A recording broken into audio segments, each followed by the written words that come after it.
출애굽기 23장 18절. 너는 희생의 피를 유교병과 함께 드리지 말며 내 절기 희생에 기름을 아침까지 남겨두지 말지니라. 이 말씀은 희생의 피라는 말은 제사 드릴 때에 그 양을 잡아서 하나님께 드리는 그 피를 이야기하지요.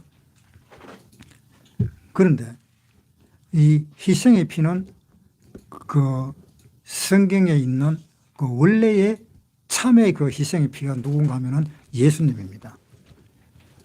그 그림자가 동물의 피고요.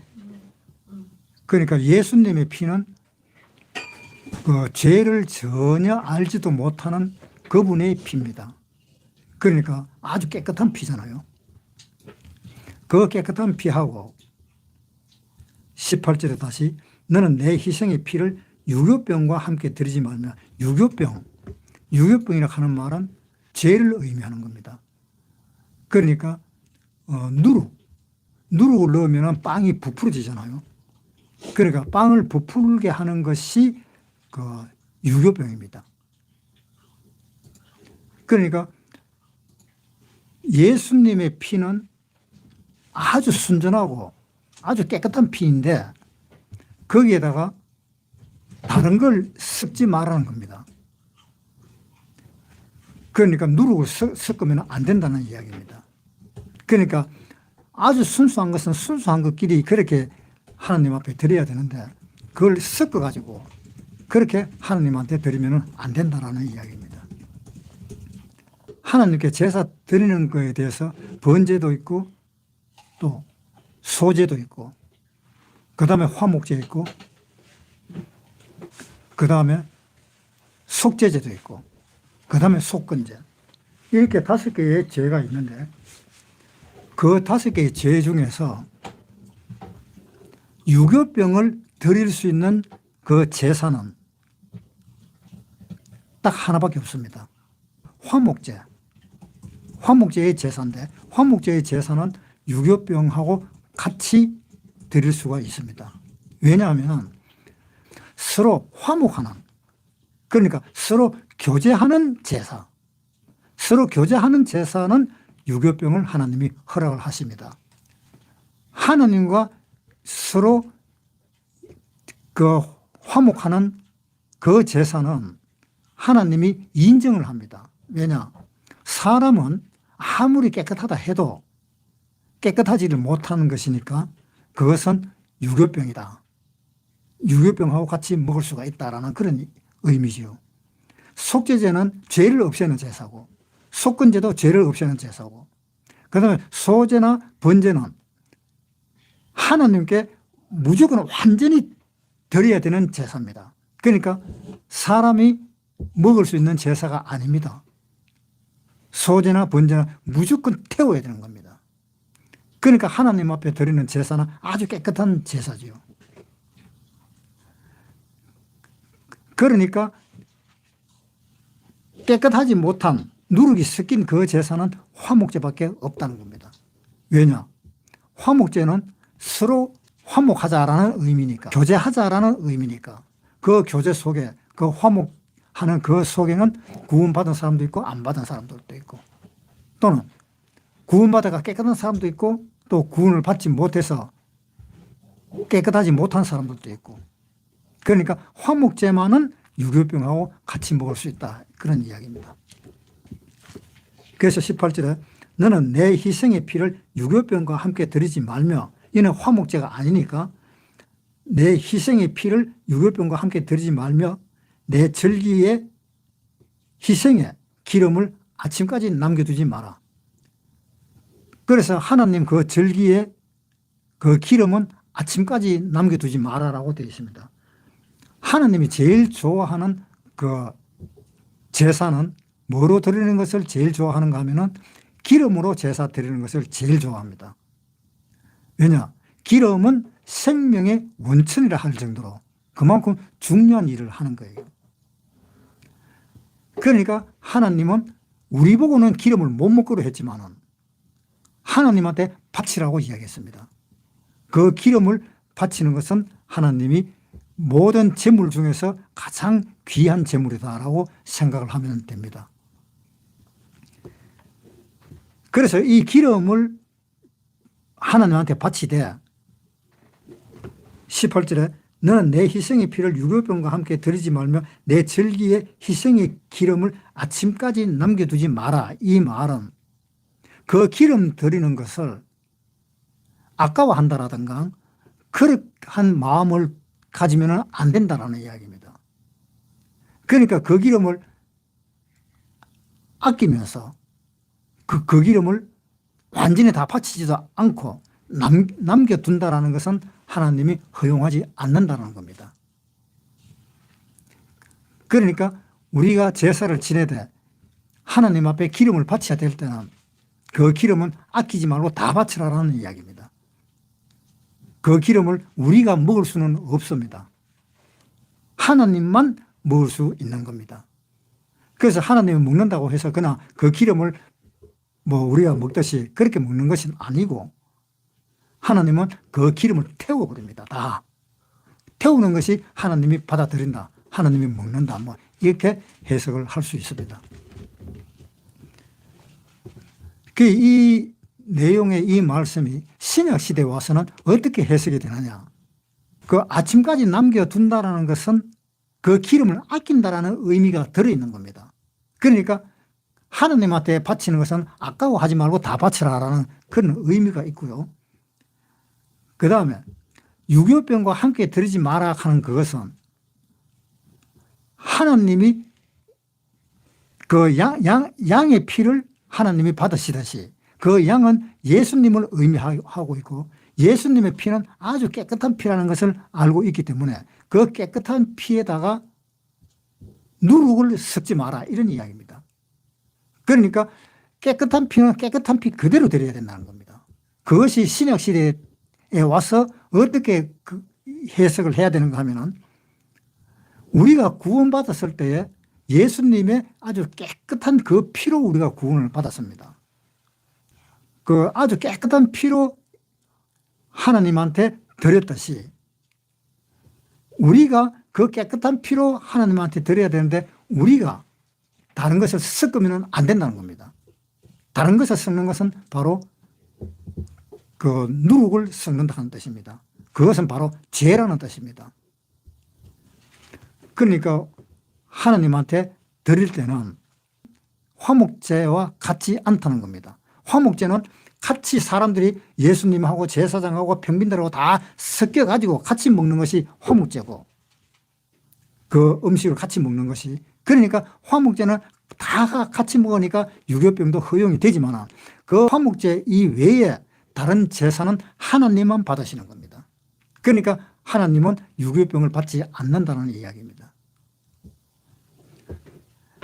그러니까 이것은 신약시대 때 무엇을 의미하는가 하면은 우리가 구원받을 때에 예수님의 그 순수한 피로 구원을 받았습니다.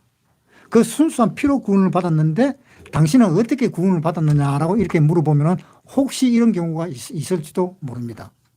내가 얼마나 하나님의 그 율법을 내한테 이렇게 다 줬는데 그 율법을 다 지켜가면서 나는 살아왔다 라고 이야기하는 사람들.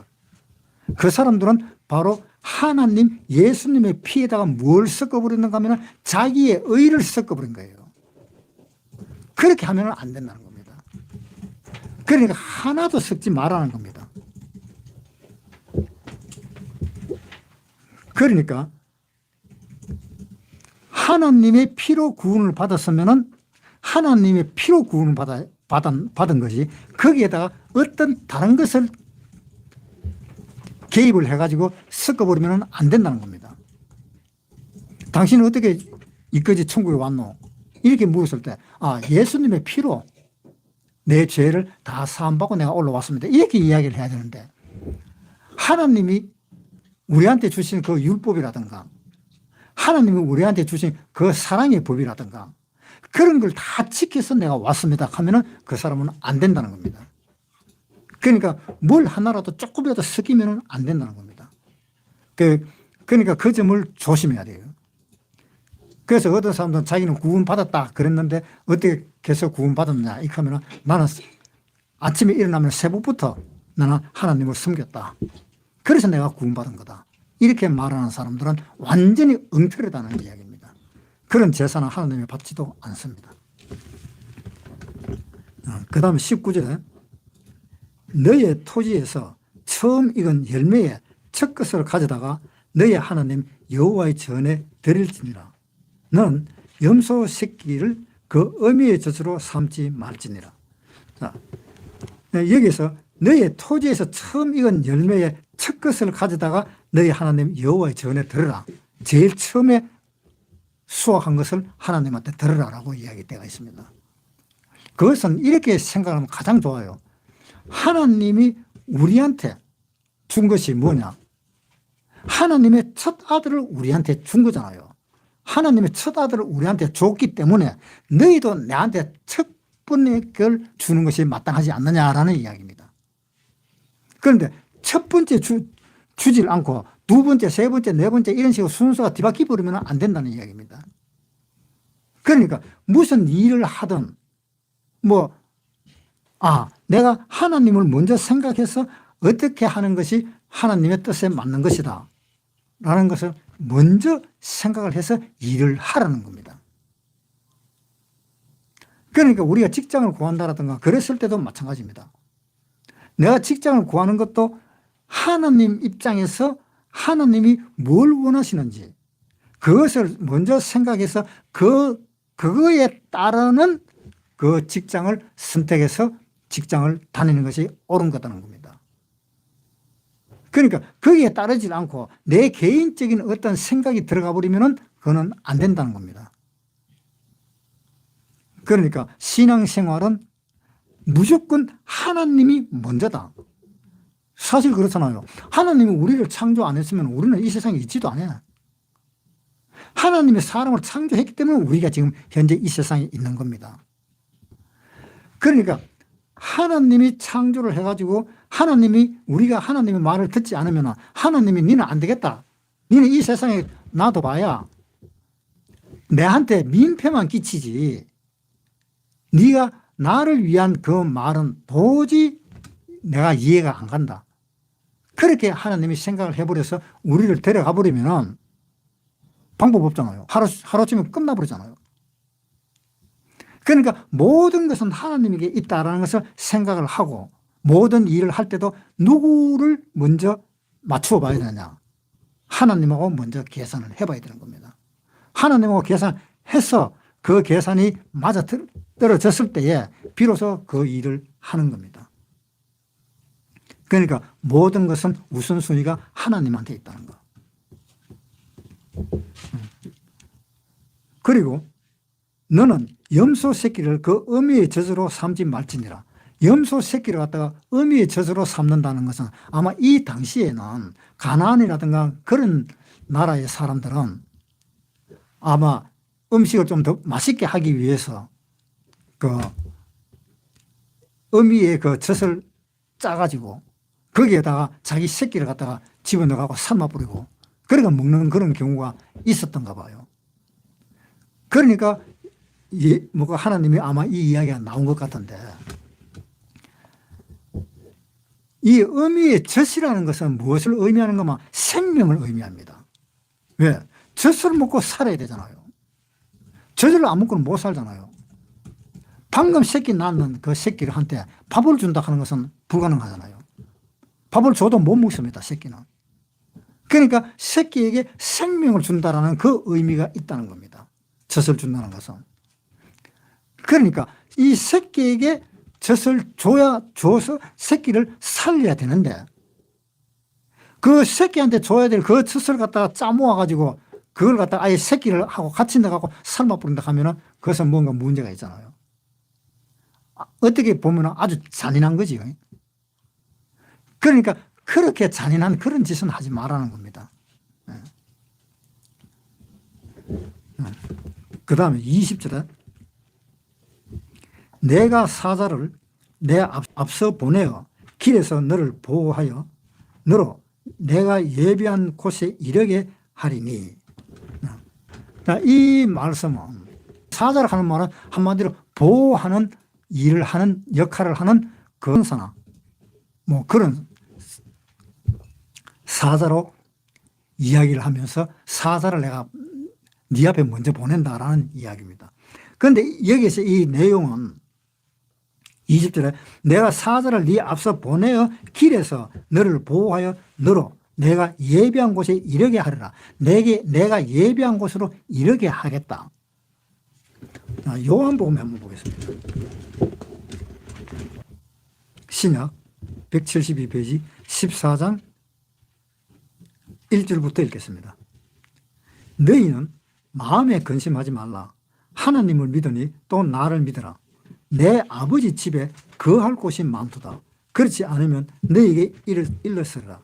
내가 너희를 위하여 처소를 예비하러 가노니 가서 너희를 위하여 처소를 예비하면 내가 다시 와서 너희를 내게 영접하여 나 있는 곳에 너희도 있게 하리라. 이 말이 누구의 말입니까? 예수님의 말씀이지요. 출애굽기 23장으로 다시 돌아가겠습니다. 23장 20절. 내가 사자를 내 앞서 보내어 길에서 너를 보호하여 너로 내가 예비한 곳에 이르게 하리니 너희는 삼가 그 목소리를 청종하고 그를 노엽게 하지 말라. 근데 이게 누굽니까? 이 사자가 요한복음 14장에 봤지요. 그러니까 이 사자는 예수님을 의미하고 있다 라고 생각하면 되겠습니다. 21절에 너희는 삼가 그 목소리를 청종하라. 너희는 삼가 그 목소리를 청종하라 하는 말은 누구의 말입니까? 바로 예수님의 말입니다. 지금 이 시대에 예수님의 말입니다. 너희는 삼가 그 목소리를 청종하고 그를 노엽게 하지 말라. 그가 너희 허물을 사하지 아니할 것은 그 이름이 그에게 있음이니라. 그러니까 그 허물을 사하지 아니할 것은 그 이름이 누구한테 있다? 그 이름이 그에게 있다. 그러니까 이 말씀은 한마디로 예수님을 노엽게 하지 마라 이런 이야기죠. 그 예수님을 노엽게 하지 말고 그가 너희 허물을 사하지 아니한다. 왜? 예수님의 말을 듣지 않으면 예수님도 그 허물을 사해 주지 않는다는 이야기입니다. 그러니까 예수님 말을 잘 들으라는 이야기입니다. 그러니까 너희는 삼가 그 목소리를 청종하고 그를 노엽게 하지 말고 내가 너희 허물을 사하지 아니할 것은 내 이름이 그에게 있다. 그러니까 내 이름이 그 하나님에게 있다. 그러니까 그 예수님의 말을 잘 들으라는 이야기입니다. 그 다음에 22절에 내가 그 목소리를 잘 청종하고 나의 모든 말대로 행하면 내가 네 원수에게 원수가 되고 네 대적에게 대적이 될지라. 자, 그러니까 예수님은 하시는 말씀이 뭐냐 하면은 내가 하는 말을 잘 듣고 나를 따르라. 그러면 내가 네하고 원수된 사람을 하나님하고 예수님하고도 원수가 된다라는 이야기입니다. 그러니까 네가 원수가 돼가지고 마음에 안 드는 것처럼 나도 그 사람에게 원수가 되어서 나도 네가 마음에 안 들어 하듯이 나도 마음에 안 들어 하겠다 라는 이야기입니다. 그러니까 네가 그 예수님의 말을 잘 들어라 라는 그런 이야기입니다. 그 다음에 23절 나의 사자가 네 앞서가서 너를 아모리 사람과 헷 사람과 브리스 사람과 가나안 사람과 히비 사람과 여부스 사람에게로 인도하고 나는 그들을 끊으리니. 자, 이것이 가나안의 그 7족속에 관한 이야기인데 여기 7족속인가 하면서 내가 한번 자세히 보니까 6족속밖에 안 돼요. 한 족속이 모자라요. 그 한 족속은 나중에 또 나오겠지요. 그러니까 이 7족속을 어떻게 하느냐? 나는 그들을 끊어버리겠다. 끊어버리겠다 하는 말은 그들의 목숨을 끊겠다는 이야기입니다. 그들을 죽이겠다 하는 이야기입니다. 민수기 33장 페이지 수는 구약 254페이지 52절. 그 땅 거민을 너희 앞에서 다 몰아내고 그 새긴 석상과 부어 만든 우상을 다 파멸하며 산당을 다 회파하고 그 땅을 취하여 거기 거하라. 내가 그 땅을 너희 산업으로 너희에게 주었습니다. 너희가 가족을 따라서 그 땅을 제비 뽑아 나눌 것이니 그 수가 많으면 많은 기업을 주고 적으면 적은 기업을 주되 각기 제비 뽑힌 대로 그 소유가 될 것인즉 너희 열조의 지파를 따라 기업을 얻을 것이니라. 너희가 만일 그 땅 거민을 너희 앞에서 몰아내지 아니하면 너희의 남겨둔 자가 너희의 눈에 가시와 너희의 옆구리에 찌르는 것이 되어 너희 거하는 땅에서 너희를 괴롭게 할 것이요 나는 그들에게 행하기로 생각한 것을 너희에게 행하리라. 다 쫓아내라. 만약에 쫓아내지 못할 때에는 내가 너희의 옆구리에 가시가 되어서 내가 너희를 찌를 것이다. 지금 현재 가시가 되어가고 찌르는 사람 있잖아요. 지금 중동전쟁이 지금 일어나고 있잖아요. 다 안 쫓아냈기 때문에 그 중동전쟁이 일어나는 겁니다. 다 쫓아내면 괜찮았는데. 출애굽기 23장 다시 보겠습니다. 23절. 나의 사자가 내 앞서 가서 너를 아모리 사람과 헷 사람과 브리스 사람과 가나안 사람과 히위 사람과 여부스 사람에게로 인도하고 나는 그들을 끊으리니. 그렇게 인도해서 내가 그 가나안 사람들 다 끊어버리겠다. 다 죽이겠다. 지금 이것은 우리 신약 시대에 의미하는 것은 우리 마음의 죄를 의미하고 있습니다. 우리 마음의 죄. 그러니까 우리 마음의 죄가 다 어떤가 하면은 히브리 족속, 가나안 족속, 헷 족속, 브리스 족속 뭐 이런 식으로 우리 마음에 있는 그 죄가 가득하게 있다는 겁니다. 그 마음에 있는 죄를 갖다 다 하나씩 다 잘라내라. 그것을 다 잘라내면은 하나님이 이제 일을 하시겠다. 그런 이야기입니다. 그런데 우리가 마음속에 있는 그 죄를 다 잘라내지를 못하고 있어요, 지금. 그것을 다 잘라내지를 못하니까 문제는 뭐냐? 하나님이 잘라내겠다는 겁니다. 하나님이 우리 마음속에 있는 이 죄를 다 없애 나가겠다는 겁니다. 그것도 하루아침에 없애는 것도 아니고 두고 그 죄를 하나하나 없애 나가겠다. 그래서 나중에 거룩한 사람이 된 것처럼 우리도 그렇게 거룩한 사람이 되도록 하나님은 만드시겠다는 겁니다. 23절에 다시 읽겠습니다. 나의 사자가 네 앞서가서 너를 아모리 사람과 헷 사람과 브리스 사람과 가나안 사람과 히위 사람과 여부스 사람에게로 인도하고 나는 그들을 끊으리니. 자, 우리를 그러한 족속들 앞으로 인도를 한다 그랬잖아요. 인도를 하고 그들을 끊어버리겠다. 그들을 다 죽이겠다. 누가요? 그렇게 하는 사람이 바로 예수님입니다. 다시 23절에 나의 사자가 누굽니까? 예수님이잖아요. 나의 사자가 네 앞서가서 너를 아모리 사람과 헷 사람과 브리스 사람과 가나안 사람과 히위 사람과 여부스 사람에게로 인도하고 나는 그들을 끊으리라. 그래서 신약 시대 때에 우리 마음에 있는 이 7가지의 죄, 6가지에서 7가지의 죄, 그 죄를 예수님은 다 끊어버리겠다. 그런데 다 끊어버리는 그것에 동참하지 않는 사람은 어떠냐? 하나님이 강제로 그 사람을 죽입니다. 동참하지 않는 사람은. 그것을 동참을 해야 되는 거예요. 이것은, 이 이야기는 하나님의 앞장서서 내가 다 멸하겠다. 다 끊겠다. 그러니까 우리는 어떻게 이걸 받아들여야 되는가 하면은, 내가 구원받았다는 것은 이 7족속을 다 물리치고 그 가나안 땅에 우리가 가서 살 수 있는 그런, 편안하게 살 수 있는 그런 여건을 우리가 가져야 되는데, 우리가 그 가나안에 있는 이 7족속들이 우리가 태어나면서부터 있었던 그 죄를 우리가 완전히 없애지는 못한다. 그러니까 그것을 완전히 없애는 것은 예수님이 앞장서서 그것을 없애니까 너희는 동참하라는 겁니다.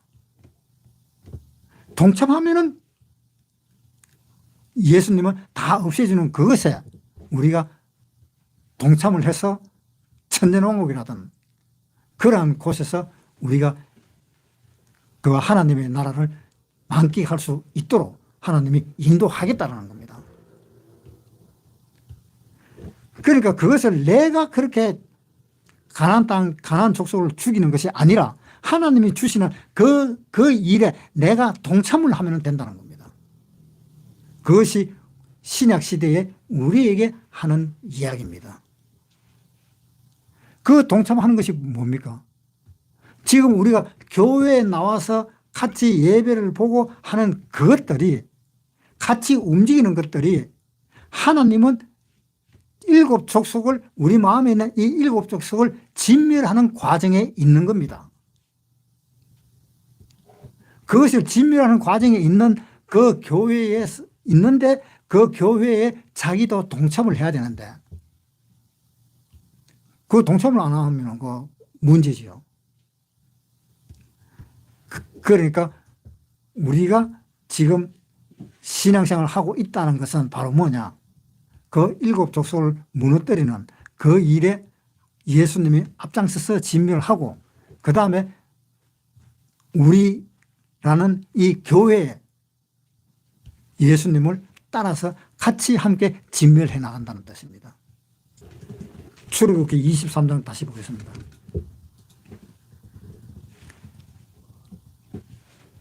23장 23절.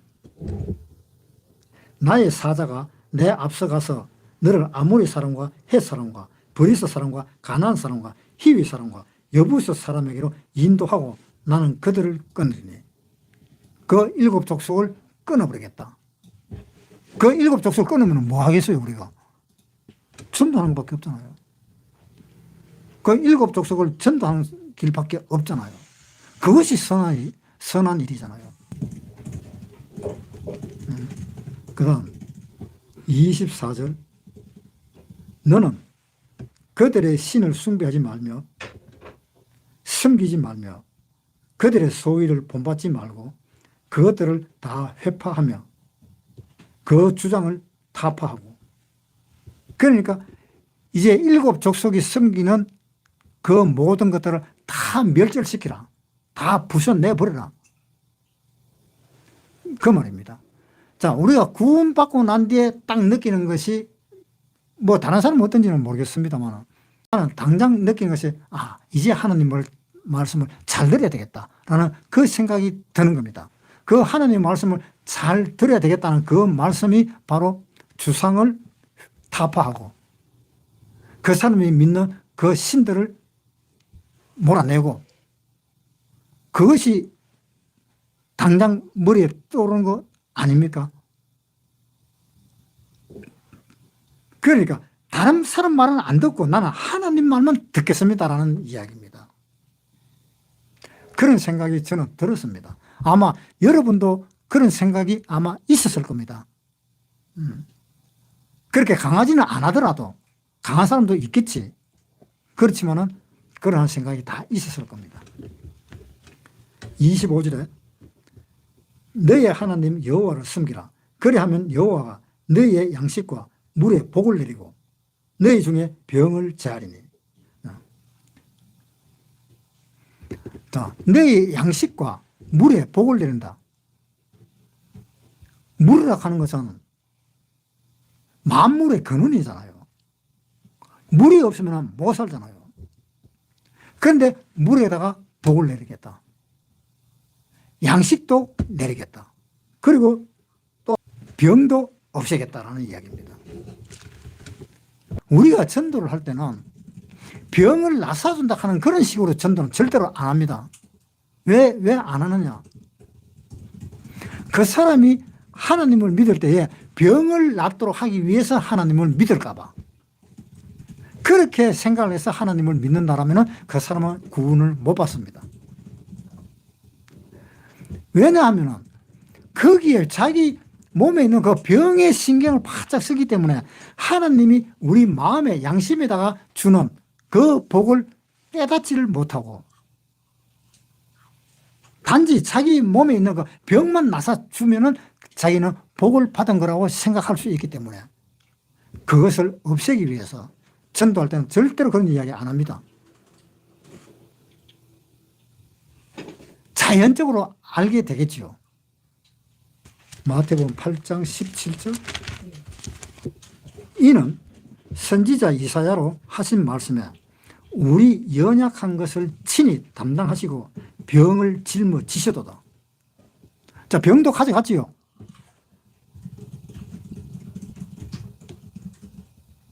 우리가 가지고 있는 그 병도 하나님이 가져가신 겁니다. 우리 죄만 가져간 것이 아닙니다.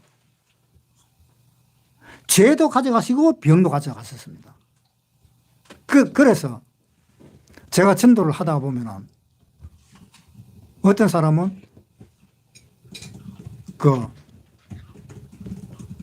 저한테 성경 이야기를 듣고 자기가 병이 나았다고 직접 이야기했었습니다. 저한테. 그래서 저는 그 사람한테 병 나을 거라 하는 이야기는 안 했습니다. 병에 대한 이야기는 아예 안 했습니다. 그 사람이 유방암에 걸렸는데 그 유방암에 걸려서도 그것을 나는 알고 있었어요. 알고 있었는데 그 사람한테는 직접 그 병을 예수님이 가져갔었습니다 라고 이야기하지 않았습니다. 전혀 병에 대한 이야기를 하지 않았습니다. 그런데 그 사람은 유방암이 나았대요.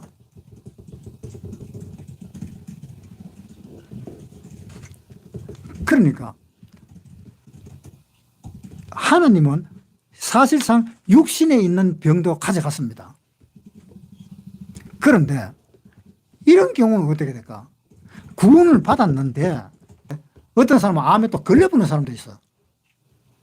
그건 또 왜 그러냐? 그것은 아마 하나님이 경계를 주시는 겁니다. 한마디로 징계입니다. 그것을 생각해 볼 수가 있습니다. 그래요. 예수님이 우리 병도 다 짊어갔는데 왜 내한테는 병이 거꾸로 와버렸느냐? 그것은 징계라는 것을 생각을 해야 됩니다. 출애굽기 23장 다시 보겠습니다. 25절 너의 하나님 여호와를 섬기라. 그리하면 여호와가 너의 양식과 물에 복을 내리고 너희 중에 병을 제하리니. 분명히 병을 제한다 그랬죠. 그런데 이런 이야기는 전도할 때는 이런 이야기 하지 마세요. 전도할 때 이런 이야기 하면은 그 사람은 병 낫는 거에만 거기에만 집중이 돼가지고 구원을 못 받아요. 그거 명심해야 돼요. 그 사람을 중요한 것이 뭔가 하면 구원받는 게 중요한 겁니다. 그래서 예수님이 어떤 환자, 중풍병의 환자라든가 그런 사람들을 나설 때도 이런 이야기를 합니다. 마가복음 신약 55페이지 마가복음 2장 1절부터 읽겠습니다. 수일 후에 예수께서 다시 가버나움에 들어가시니 집에 계신 소문이 들린지라 많은 사람이 모여서 문 앞에라도 용신할 수 없게 되었는데 예수께서 저에게 도를 말씀하시더니 사람들이 한 중풍병자를 네 사람에게 메워 가지고 예수께로 올세 무리를 인하여 예수께 데려갈 수 없으므로 그 계신 곳에 지붕을 뜯어 구멍을 내고 중풍병자의 누운 상을 달아 내리니 예수께서 저희의 믿음을 보시고 중풍병자에게 이르시되 소자야 네 죄사함을 받았느니라. 자, 이 중풍병자를 낫게 해달라 하기 위해서 주위에 있는 사람들이 그 침상을 예수님이 설교하는 그 앞에다가 딱 내려버렸네요. 왜 내렸습니까? 중풍병자를 낫게 하기 위해서. 그런데 예수님은 첫 마디가 뭐였습니까? 네 죄사함을 받았느니라. 뭐가 중요하다는 뜻입니까? 중풍병자가 중요하다는 뜻입니까? 네 죄사함 받았느니라 하는 그것이 중요하다는 뜻입니까? 네 죄사함을 받았느니라 하는 게 그것이 중풍병자를 낫게 하는 것보다 훨씬 더 중요하다는 이야기를 하고 있는 겁니다. 그러니까 예수님도 병자를 먼저 고치질 않습니다. 먼저 고치질 않고 예수님의 그 피가 너희 죄를 없앴다 하는 그 죄를 용서해 주는 그것이 더욱 중요해서 그것을 이야기하는 겁니다. 출애굽기 23장 다시 보겠습니다. 23장 25절 너희 하나님 여호와를 섬기라. 그리하면 여호와가 너희의 양식과 물에 복을 내리고 너희 중에 병을 제하리니. 자, 물에다가 복을 얹고 또 이 어떤 곡식에다가 복을 얹고 그 다음에 네 병을 제한다. 네 병을 없앤다라고 이야기했습니다. 출애굽기 23장 26절 내 나라에 낙태하는 자가 없고 잉태치 못하는 자가 없을 것이며 내가 너희의 날수를 채우리라. 자, 여기다가 병도 없애주고 뭐까지 해준다고요? 날수를 채워준다 그랬습니다. 날수는 성경에는 사람의 생명은 70까지 하나님은 정했습니다. 70이라도 강건하면 80이라. 건강하면 80이다. 라고 하나님은 이야기를 했습니다. 그 날수까지 채워준다는 게 이야기입니다. 하나님은. 내 몸에 병도 없애주고 내가 먹을 그 양식까지도 그것도 채워주고 그 다음에 내가 살 수 있는 그 나이까지도 하나님은 채워준다 그랬습니다. 그러면 우리가 그런 거에 대해서 신경 쓸 일이 있습니까? 없습니까? 그런 거 신경 쓰지 말고 하나님을 향해서 나아라. 그것이 신약 시대에 주는 이야기입니다. 그러니까 그러한 것을 생각을 하면서 우리가 신앙생활을 한다면 그 신앙생활을 얼마나 쉽겠어요? 얼마나 편하게 합니까? 왜? 하나님이 다 알아서 해주니까. 자, 마태복음에 보겠습니다. 마태복음 6장 30절부터 읽겠습니다. 오늘 있다가 내일 아궁이에 던지는 들풀도 하나님이 이렇게 입히시거든. 하물며 너희일까 보냐. 믿음이 적은 자들아. 그러므로 염려하여 이르기를 무엇을 먹을까 무엇을 마실까 무엇을 입을까 염려하지 마라. 이는 다 이방인들이 구하는 것이라. 너희 천부께서 이 모든 것이 너희에게 있어야 할 줄을 아시느니라. 너희는 먼저 그의 나라와 그의 의를 구하라. 그리하면 이 모든 것을 너희에게 더 하시리라. 그러므로 내일 일을 위하여 염려하지 말라. 내일 일은 내일 염려할 것이요 한 날의 괴로움은 그 날에 족하니라. 이거 구원받은 사람들도 이거 해당됩니다. 이 구원 안 받은 사람한테만 해당되는 게 아니고, 왜냐? 보세요. 32절. 이는 다 이방인들이 구하는 것이다. 구원받은 사람이 이런 것을 구하는 것이 아니다라는 이야기잖아요. 이렇게 구하는 뭘 먹을까, 뭘 마실까, 무엇을 입을까 하는 이걸 구하는 사람은 다 이방인들이 구하는 것이다. 구원받은 사람은 구하는 것이 아니다라는 이야기입니다. 그런데 구원받은 사람이 이것을 구하는 경우도 있다는 겁니다. 그러니까 그런 사람은 정인체라는 겁니다. 하나님이 네가 뭐 필요한지 하나님은 다 알고 있다. 예를 들어 집사람이 나한테 이야기할 때 뭐가 어떻고 막 그러면 내가 이따가 알았어. 알았다 하는 말이 뭡니까?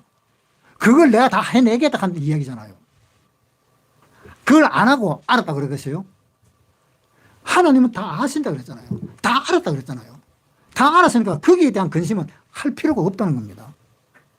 거기에 대한 근심하지 말고 걱정하지 말고 뭘 하라고? 하나님의 나라의 일을 하라 이 말이잖아요. 그의 나라와 그의 의를 구하라. 하나님의 나라를 이야기하고 하나님의 의를 이야기하라 라는 그 이야기이잖아요.